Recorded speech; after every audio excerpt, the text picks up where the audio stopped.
Absolute Joker is a lot darker than any of us originally thought, and I would go so far as to say that origin that we got before, we were actually tricked. That was not really the origin of Absolute Joker in DC Comics. I know it sounds crazy, but hear me out, because this comic is nuts. So this is Absolute Batman Ark M. This is the one-shot comic that just came out.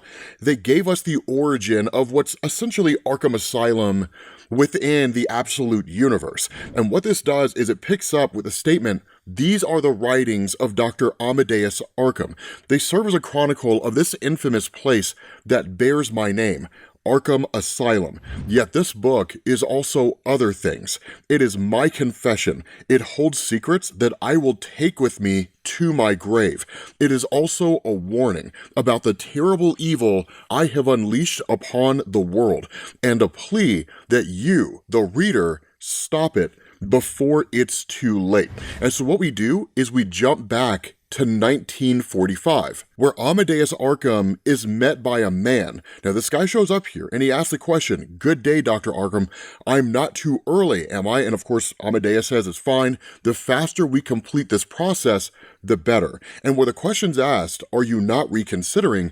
Amadeus says, "No, it's time. And I do believe the price reflects that, and how determined I am to get a deal done." So seemingly, he's selling Arkham Asylum for pretty cheap. And so he says, "If you'll just follow me, I will take you for a tour of the grounds." And this guy asks the question, he says, "I couldn't help but notice this woman. If you don't mind me asking, who is she?" And Amadeus says, "That would be my mother. In some ways, it can be said, this place began with her." And so in turn, he starts to tell this story. And he says, "My father fought for the Union. My first memories are of my mother standing watch at our front window awaiting his return. Lee had surrendered at Appomattox Courthouse, and my father was long past due. The waiting had taken its toll on my mother. It had taken its toll on me. But this night would be different.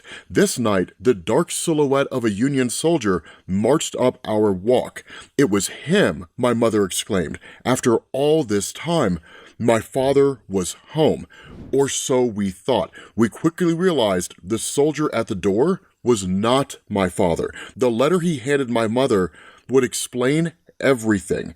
And so it did. It came from the newly installed President Johnson, informing us that father had been killed at the Battle of Palmito Ranch.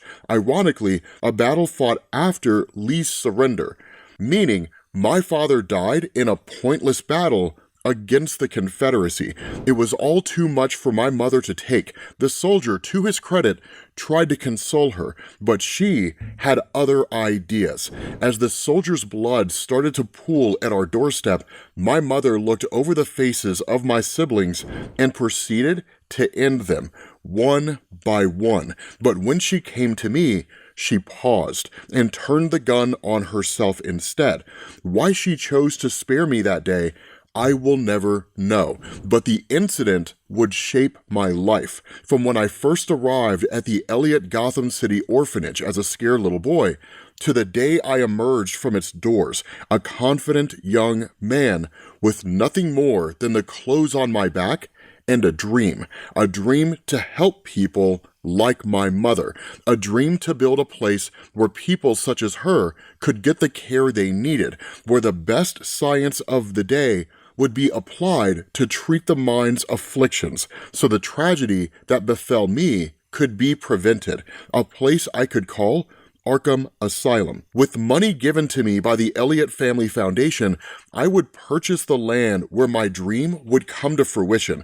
Cheap land with a pass of its own granted due to being where the British kept colonial prisoners of war during the Revolution, where there was much abuse and loss of life, a place other Gothamites said was haunted from the start, soaked in blood and madness. Still, none of that mattered to me, not as long as some good could come out of it. In the beginning, Arkham was everything I wanted it to be, a good facility with a full staff of like-minded individuals getting patients the help they so desperately needed, even those patients who, with Gotham being Gotham, were a bit more in need, shall we say.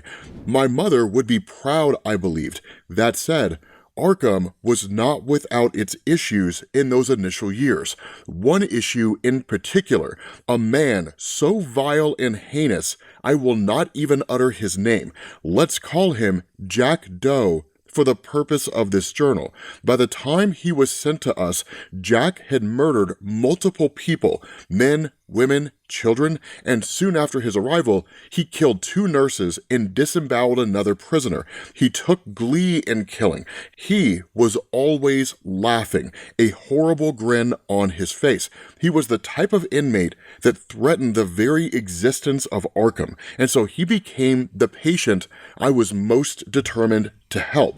And so that's when you jump back to Arkham and this man, because this man asked the question, then tell me, why? Why has Arkham so clearly fallen on such hard times? And that's where Amadeus says fewer and fewer patients. For one thing, fancier and more modern facilities sponsored by the Lazarus Corporation in Metropolis and elsewhere for another.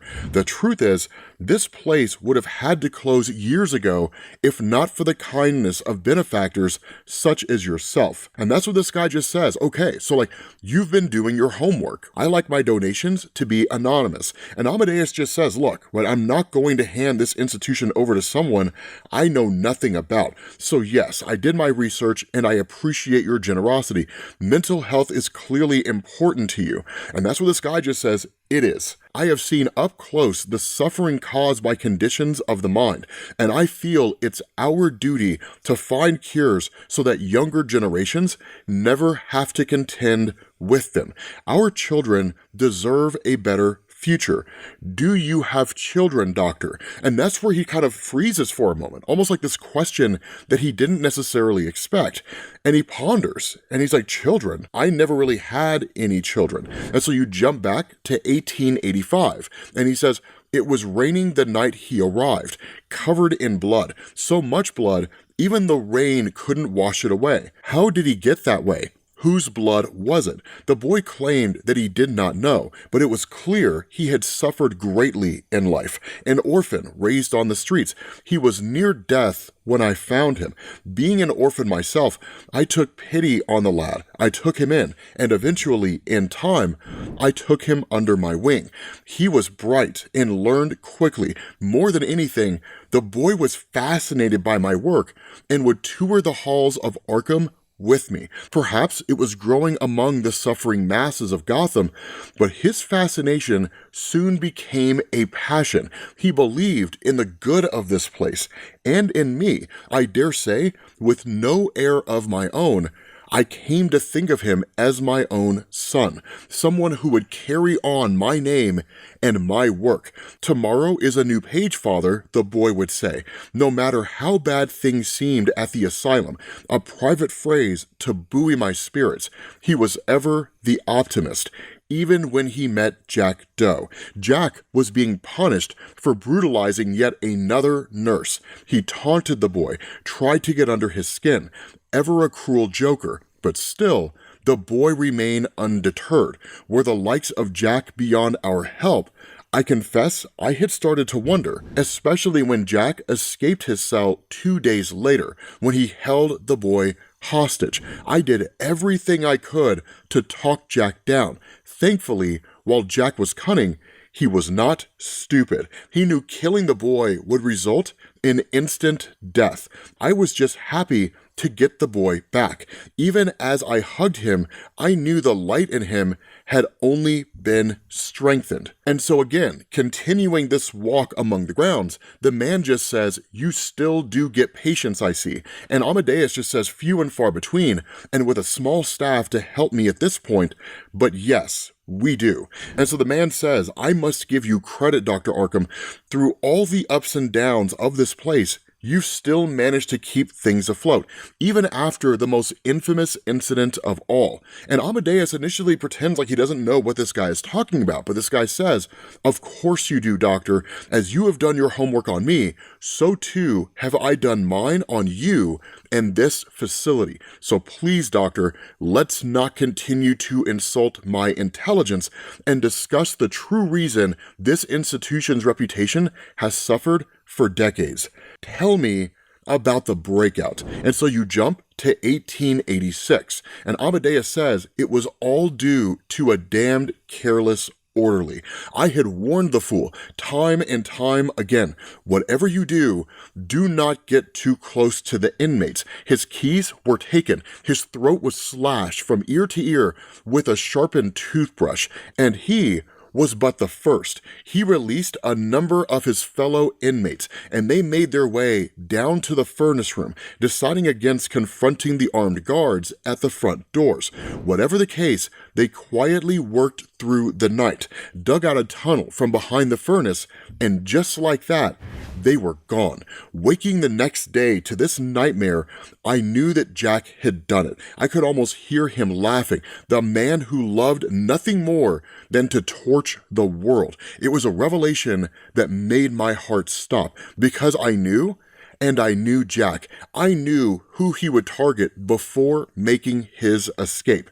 My son was lost to me forever. Tomorrow is a new page. That phrase of his came back to me over and over, but his story was over. And he says, I never forgave myself for the breakout and for what happened as a result. To cope, I converted an old storeroom and created this, a record of my own shame. And he says the breakout was hidden from the papers to prevent panic. Sick people under Jack's tutelage twisted towards crime. There were robberies, murders. Eventually, all were brought back to this place, all except him. The man I refer to as Jack Doe, the man I have come to believe would become the world's most notorious serial killer, Jack the Ripper, a man who might be more than human, but evil itself, a smiling demon, a hellish jokester. He says the timeline fits,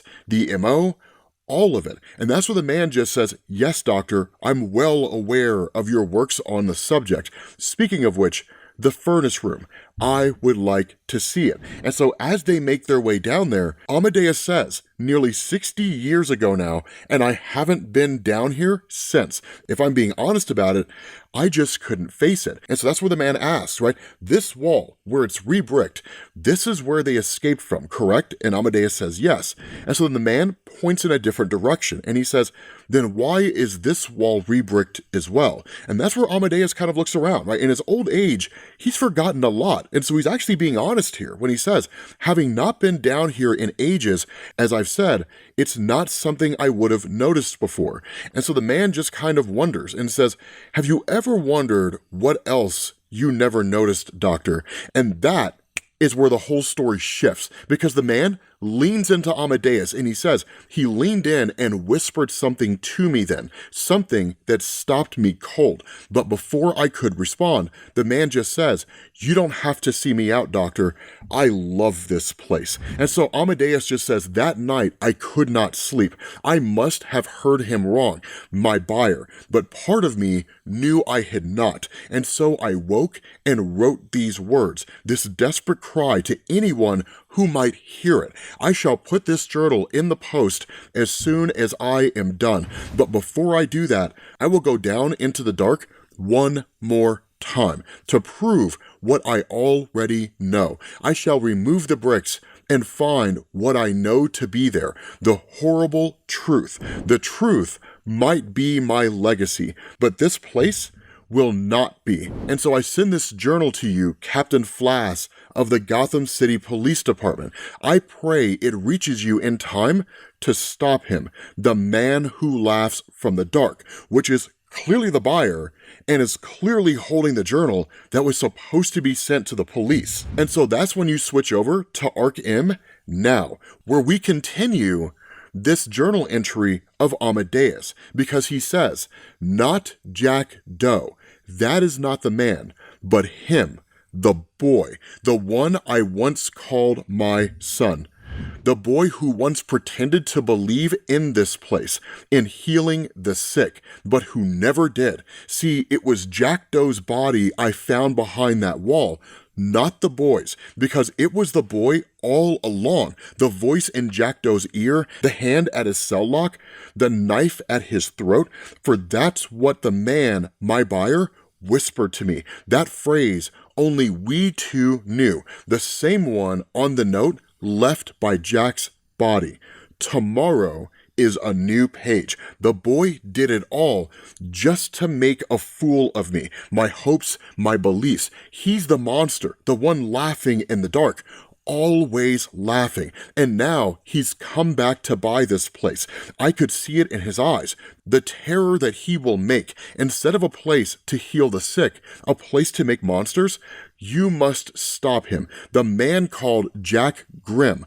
Otherwise, God have mercy on us all. Signed, Amadeus Arkham. And so at that point, Absolute Joker goes through a kind of secret door within this newly rebuilt Arkham Asylum now that he owns it. And so that's where this voice from someone that we can't see comes out of nowhere. And they ask the question, what am I supposed to be looking at, sir? And that's where Absolute Joker says, you're watching our target. They call him the Batman. And this guy just says, well, that's cute, right? And Joker continues on. He's a former patient here, believe it or not, one who escaped, or so he thinks. And this guy asks, right, are we playing with our food here? What's next? And Joker just says, I have my plan. So of course this guy fires back and he says, if I'm being honest, sir, I've seen enough to see that he's no real threat. I can handle him easily. And that's where Joker says, I know you can, right? He says, but there are other friends that I would like to introduce him to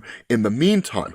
Kirk Langstrom, also known as Man-Bat, Pamela Isley, also known as Poison Ivy, Hugo Strange, Basil Carlo, also known as Clayface, Jervis Tetch, the Mad Hatter, and what's probably going to turn out to be the most horrifying villain who's darker than anything that you could possibly imagine, Absolute Scarecrow.